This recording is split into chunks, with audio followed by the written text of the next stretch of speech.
Oh, we got another example problem here about about resilient mounts and about single degree of freedom oscillators.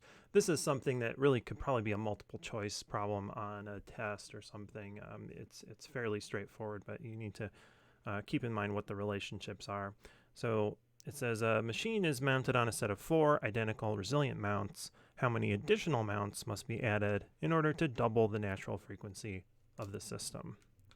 So just to make that clear, we've got some kind of machine. I've got 4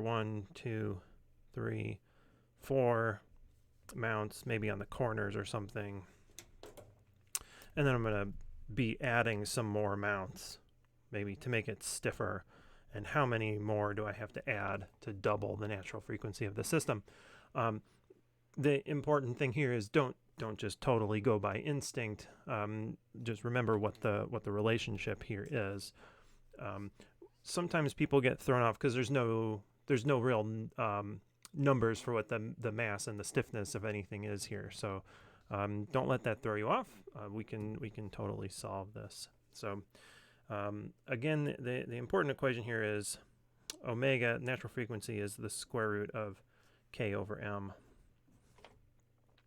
So k is the stiffness, but what we're talking about is the stiffness of the whole thing. So we can maybe think about this in a couple different ways, but I think what I'll do is I'll call each one of these have stiffness k.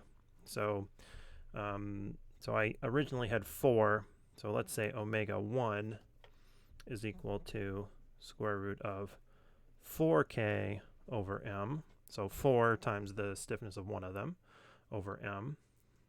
And then I want to double that. So omega 2 is the stiffness after I add some more springs. So let's say that I end up with n springs, so n times k over m in the square root. So I want to double that, so this has to be equal to 2 times the original. So we can maybe rearrange some things here. Hopefully, so at this point, some people might get a little bit frustrated because there's no k and there's no m. Like, how do you solve for any of these things? But really, it's just the ratio is what matters. So let's kind of combine these two expressions here. And so we have n times k over m, the square root, is equal to 2 times omega 1. So 2 times this square root of 4k over m. And what we can do, because maybe we don't feel like dealing with square roots, is kind of square both sides of this equation.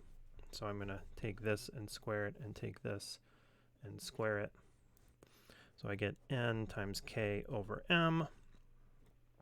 And I get, let's see, this 2 squared is 4, and then this square root goes away. So I still get a 4 times k over m. So let's see. The k's, I got a k on both sides. Those are going to cancel. And I have an m on both sides. Those are going to cancel. So I just end up with n is equal to 16. So I need 16, say 16 springs, or 12 more than where I started. So in general, you need this in order to double the frequency, you need the stiffness to go up by a factor of 4 because of the square root. And in order to double the frequency, you can get the mass to go down, but again, by a factor of 4 because of the square root. So once you have this equation, everything is just kind of algebra going down. But it's important not to just say, oh, I just need to double the number of springs and I'll double the natural frequency.